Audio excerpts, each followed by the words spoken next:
Vamos a conversar con Ignacio Castillo, director de la Unidad Especializada del Crimen Organizado de la Fiscalía. Ignacio, muchas gracias por estar con nosotros. Bienvenido, buenos días. Muchas gracias, Juan Manuel. Hola, ¿cómo está, Gracias Ignacio? por la invitación. Les pido disculpas por no poder estar presencialmente, pero seguramente habrá otra oportunidad. Sí, sabemos que hay los avatares propios del tráfico familiar, por supuesto que pueden complicar un poco las cosas, sobre todo a esta hora de la mañana. Ignacio, la pregunta puede ser amplia y quizás un poco ajena para quien efectúa la labor de ser director de la Unidad Especializada del Crimen Organizado de la Fiscalía, pero me imagino que es un tema que de todas maneras debe estar mirando más o menos de cerca, ¿no? A propósito de lo que ocurrió ayer en la cárcel en el Biobío, con un preso decapitado y las declaraciones del ministro de Justicia, en estricto rigor, ¿se puede decir que que Gendarmería tiene el control completo de las cárceles? Bueno, efectivamente lo que sucedió el día de ayer obviamente nos alertó, ¿cierto? Al principio nos generó una evidente preocupación, pero después del transcurso del día fuimos teniendo información principalmente por parte de la Fiscalía, ¿cierto? De Concepción, la Fiscalía de Biobío, respecto de los antecedentes preliminares que existían de ese homicidio, y al parecer no estaría vinculado a alguna situación de crimen organizado, ¿cierto? Con los antecedentes, insisto, preliminares que tenemos. Dicho eso, uno puede decir en Chile, yo comparto la opinión del ministro en términos de que, mirada la experiencia comparada, todavía Chile tiene una fortaleza institucional con las dificultades y con los desafíos que tiene Gendarmería, ¿cierto? Tiene todavía un control, digamos, sobre su recinto penitenciario, y hay que, evidentemente, trabajar sobre eso, ¿cierto? O sea, en contexto, por así decirlo, latinoamericano, las organizaciones criminales han tenido una cierta facilidad para los efectos de poder cooptar, ¿cierto? El sistema penitenciario y terminar dominando el establecimiento, ¿cierto? Y eso en Chile no lo hemos visto, pero claro, uno tiene que estar siempre atento a que ello no suceda. Y para eso, de hecho lo ha dicho el propio fiscal nacional, lo mejor es mirar experiencias comparadas, ¿cierto? Claro. Y uno mira, por ejemplo, la experiencia italiana, la experiencia brasileña, y desde luego la experiencia de Estados Unidos, ¿cierto? Donde tienen cárceles, o sea, recintos penitenciarios que tienen no solamente condiciones de seguridad especialmente adaptadas para una población criminal especialmente compleja, como son aquellos que pertenecen a los grupos apicales de las organizaciones criminales, sino que además, que es lo más importante, medidas tanto de segregación como de control y separación de la población para, por un lado, asegurar que estas personas no tengan contacto con el mundo externo, y con ello, ¿cierto?, evitar que tengan injerencia en la organización criminal, o sea, que sigan teniendo injerencia en el actuar de la organización, sea para cometer delitos dentro de la cárcel como fuera de la cárcel. Por lo tanto, si me permite, para resumir la pregunta, yo diría que todavía en Chile tenemos control sobre los recintos penitenciarios. Desde luego siempre van a haber incidentes dentro de las cárceles. El punto está si la institución es capaz de hacerse cargo de ello, y yo diría que la respuesta es sí, pero se trata hoy día de un escenario distinto al que teníamos hace 5 años. Eso es evidente y hay que hacerse cargo de eso. O sea, hoy día tenemos una cantidad importante de población penitenciaria que está vinculada con el crimen organizado y que su segregación, su control y la seguridad al interior de los recintos penitenciarios es más compleja. Ya. Ahora, todo esto parte, Ignacio, de la base, y este es un tema que en algún momento hemos conversado, ¿verdad? Se armaron dos discusiones en paralelo: el desafío carcelario que significa la captura del líder del Tren de Aragua en Colombia. Recién el debate giró un poquitito en torno a eso el fin de semana, y vino este otro episodio en la cárcel de Concepción, que de alguna manera termina también, no sé si contaminando o exponiendo otras dificultades que tenemos en el sistema carcelario. Pero todo esto deriva también de cuánto del crimen organizado termina operando desde las cárceles en aquellos países donde finalmente se transforma en una pesadilla. Ese vínculo, ¿cómo lo ves tú? Claro, tú estás de acuerdo con las declaraciones del ministro de Justicia en el sentido de que las cárceles no están siendo manejadas por los reos. Que si esa fuera la realidad estaríamos probablemente en un problema muchísimo más grave todavía.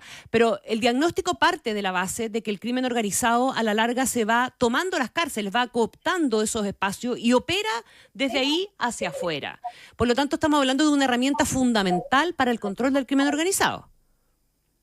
Bueno, es que eso es absolutamente así. O sea, mirarlo de una manera distinta no solamente constituye un error Ajá. profundo, sino que además también es un riesgo enorme para la población, para la seguridad de la población chilena, para la población, no solamente la población interna de los recintos penitenciarios, que también sufren, ¿cierto?, con estas organizaciones criminales cuando actúan dentro de la cárcel, sino que también, y desde luego, para la población en general, porque muchas veces las cárceles son, por así decirlo, los centros de operaciones de las organizaciones criminales.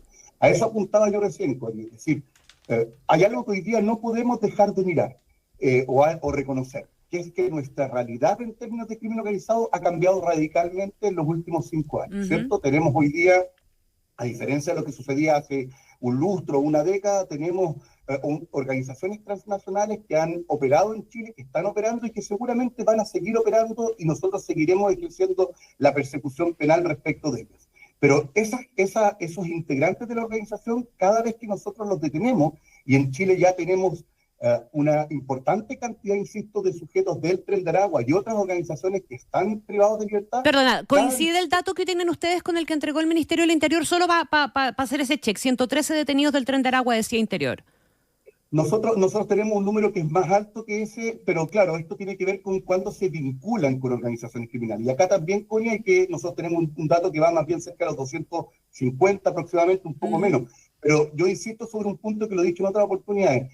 No es fácil el adscribir a una persona la vinculación con el Tren de Aragua o con otra organización criminal. Hay sujetos que, porque nosotros lo decimos desde el punto de vista de las investigaciones, hay sujetos que se atribuyen ser parte de la organización donde probablemente no lo son, y otros que niegan ser parte a pesar de que en cambio sí lo son. Por lo tanto, el número, yo diría que tanto así no es relevante, sino que lo que es importante es que tengamos la convicción de que tenemos un número importante de sujetos, no solamente del Tren de Aragua, de otras organizaciones que están hoy día privados de libertad y que ellos al interior de la cárcel básicamente van a hacer 3 cosas, o van a intentar hacer 3 cosas. Por un lado, intentar tener un control sobre espacios, ¿cierto? Espacios dentro del establecimiento penitenciario, van a querer y controlar, ¿cierto?, territorialmente, ahí también hay un control territorial. Segundo, van a querer reclutar nuevos integrantes de su organización, soldados o no, o vincularse con otras organizaciones para agrandar, ¿cierto?, la propia organización en la cual trabajan. Y lo tercero, que también yo creo que es relevante, es que van a querer seguir cometiendo delitos tanto al interior como hacia el exterior. Van a querer seguir teniendo injerencia en la actividad de la organización criminal hacia afuera. Y por eso es tan importante que como país decidamos tener efectivamente no solamente cárceles especiales para un mayor, que puede no ser necesariamente la construcción de una cárcel, sino que espacios dentro de las cárceles con un nivel de seguridad, de segregación y de control de esa población un poco más estrictos que el que hoy día tenemos, por ejemplo, en la cárcel de máxima seguridad. Déjeme ahora, Ignacio, llevarlo a otro tema, a propósito también de lo que conocimos en el día de ayer y que se convirtió en uno de los hechos noticiosos, y que la Contraloría, de hecho, empezó a indagar la pérdida de morfina, pero fundamentalmente de fentanilo en el hospital de Carabineros. Más allá del caso específico, que en sí mismo es bastante alarmante, el fentanilo se ha convertido en un tema a nivel planetario de muchísima preocupación. ¿Cómo está operando el mercado del fentanilo hoy día en Chile? ¿Tenemos algún antecedente, dato concreto, o al menos una capacidad de proyectar lo que pasa con esta droga en nuestro país?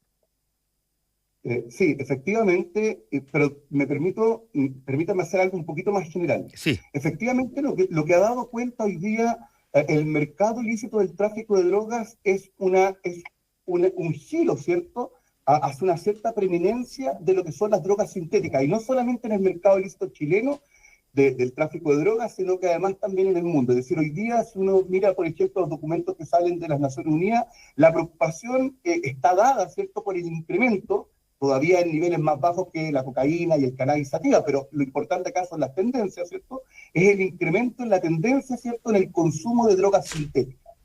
Y eso que se observa afuera es lo que precisamente nosotros observamos también en nuestro informe de crimen organizado que acaba de lanzar el Ministerio Público, ¿cierto? Y es que en general las drogas sintéticas están teniendo una mayor, digamos, preeminencia en el mercado del tráfico de drogas, hay más consumo, hay más demanda respecto a ese tipo de drogas. ¿Y cuáles son las que destacan ahí? Las que destacan son, en primer lugar, la ketamina, la ketamina, que es una droga sintética que es especialmente, ¿cierto?, peligrosa también, y que tiene además un público etario que es principalmente joven, y que por lo tanto uno proyecta respecto de ellos un grave daño a la salud, hacia la salud de ellos, pero también hacia la salud pública.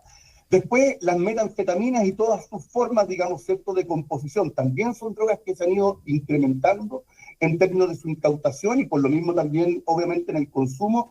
Lo mismo uno puede decir respecto del éxtasis, ¿cierto?, el conocido como éxtasis, y finalmente tenemos el caso del fentanilo. Lo que uno observa en el caso del fentanilo es que, usted bien lo ha dicho, ¿cierto?, a nivel mundial y particularmente en el hemisferio norte de nuestro continente, el fentanilo ha sido una crisis que se ha llamado una epidemia por parte de Estados Unidos por la cantidad de muertos que produce.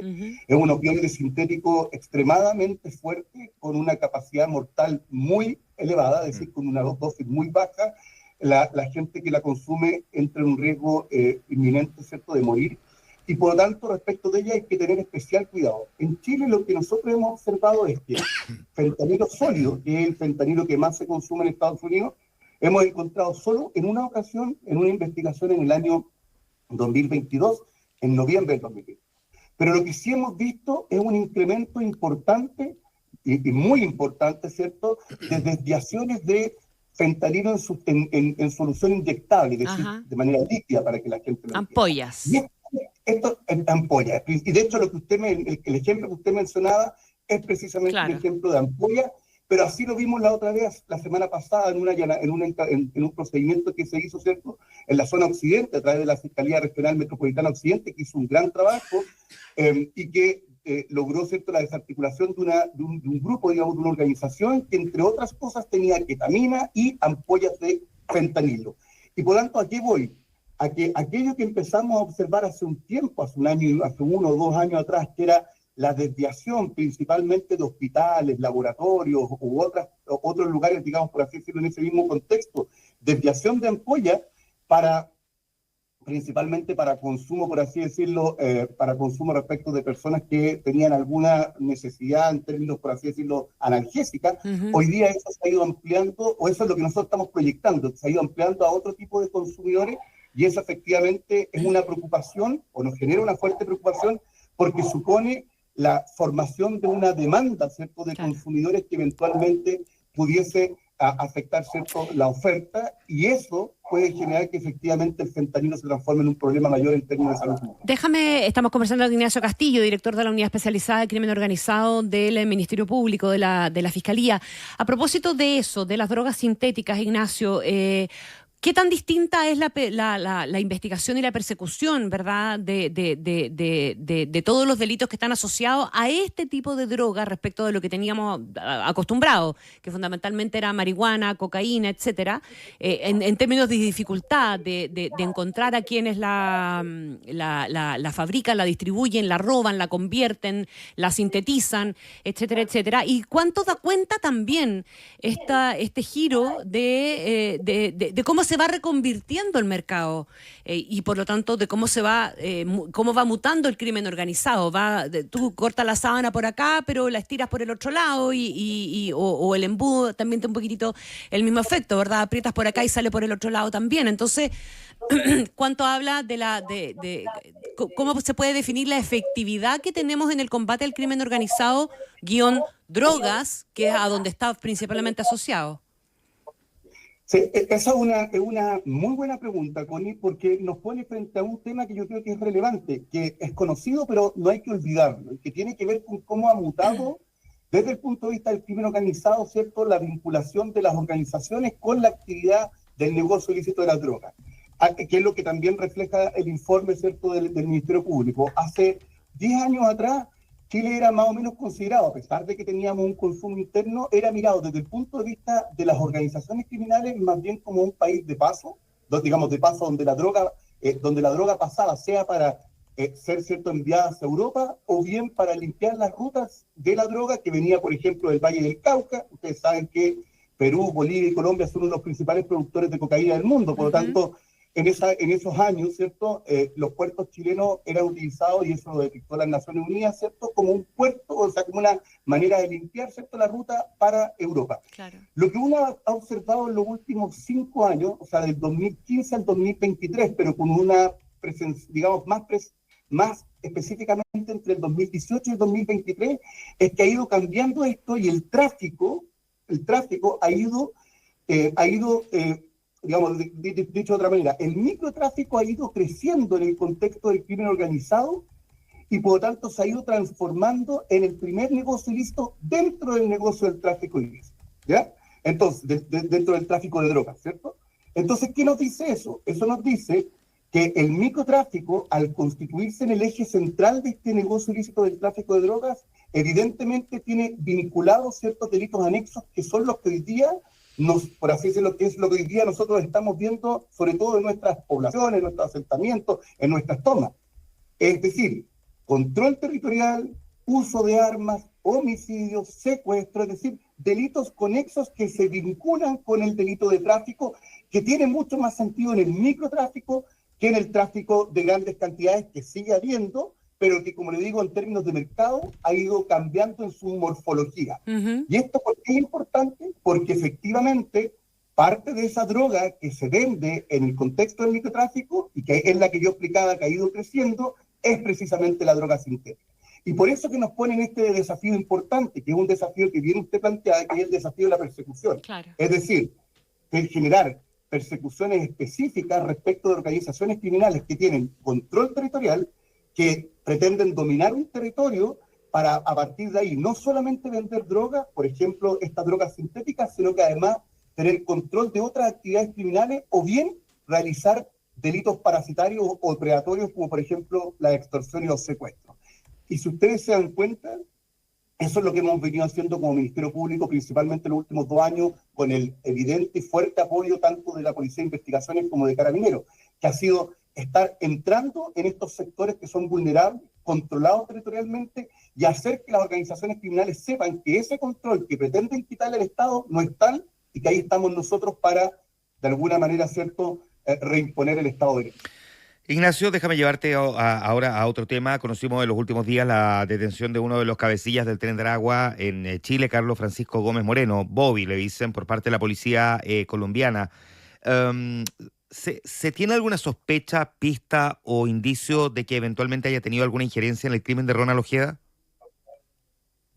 Bueno, se trata evidentemente de una investigación que está en curso, una investigación que tiene, como bien saben, el fiscal regional Héctor Barros, ¿cierto? Y que por lo tanto, en cuanto a mi calidad de director, no me corresponde pronunciarme respecto de ello.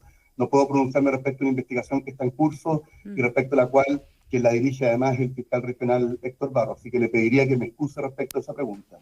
Yo le tengo otra pregunta, Ignacio Castillo. Ayer el fiscal nacional reconocía que hay cerca de 25 investigaciones administrativas por el caso Monsalve, referidas a filtraciones, pero la pregunta tiene que ver de manera más general con el problema de las filtraciones y cuánto afectan finalmente el curso de las investigaciones.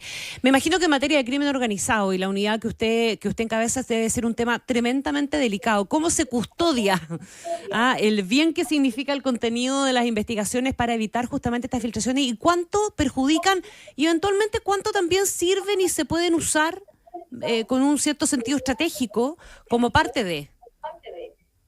Bueno, efectivamente, la primera pregunta, bueno, ayer el fiscal nacional estuvo, ¿cierto?, en el Congreso en una sesión que se dedicó específicamente respecto de este tema, y que por lo tanto no quisiera ser yo el que ahonde sobre eso. Lo que sí puedo transmitir es que efectivamente para el Ministerio Público este es un tema relevante sobre el cual se ha ido trabajando. De hecho, la propia identificación de investigaciones que están en curso, porque el sistema es capaz hoy día de hacer trazabilidad y poder detectar a aquellas personas que ingresan a conocer información respecto a la cual no le correspondía, ¿cierto?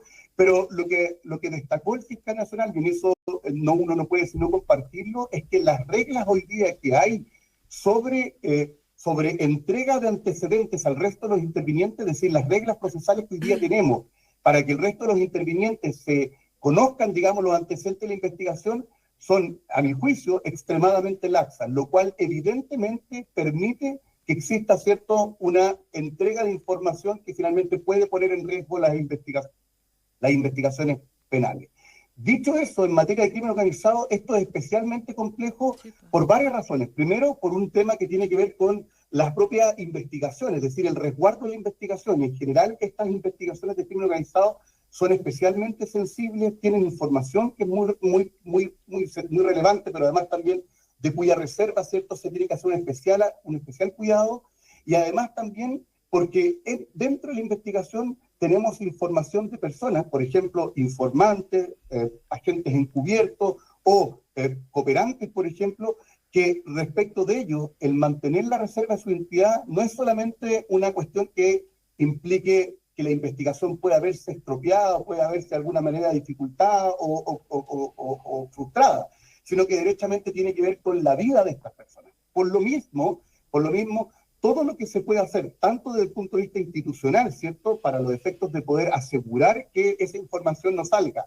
como aquello que se puede hacer legislativamente, hay que hacerlo, sobre todo en el contexto de este tipo de investigaciones. Pero sí me gustaría decir algo que me parece que es importante, que es que el Congreso Nacional, particularmente a propósito del tema del crimen organizado, ahora hablo de debilidad, durante los últimos años ha despachado una serie de leyes que efectivamente nos entregan más herramientas para precisamente mantener mayor reserva respecto de este tipo de investigaciones y mayor reserva respecto de aquellos que participan, sean desde los fiscales hasta quienes puedan entregar información respecto de estas causas, que es por lo demás algo bastante consistente con el derecho comparado.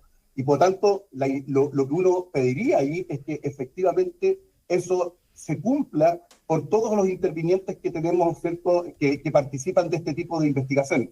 Pero desde el punto de vista del Ministerio Público, y así lo hemos destacado permanentemente respecto de los fiscales que se dedican a este tipo de investigaciones, es que tenemos que ser especialmente cuidadosos respecto de, sobre todo respecto de cómo hacemos un tratamiento interno de la información, a efectos de que no se, por así decirlo, filtre la información, pero además muy rigurosos respecto de aquella información que no puede salir básicamente por razones de seguridad y protección de aquellos que confían también en la justicia. Al final, recuerden que cada vez que alguna persona quiere cooperar con una investigación, y particularmente respecto de este tipo de delitos, hay un acto de confianza también en la actuación de la justicia que desde luego no puede ser defraudado.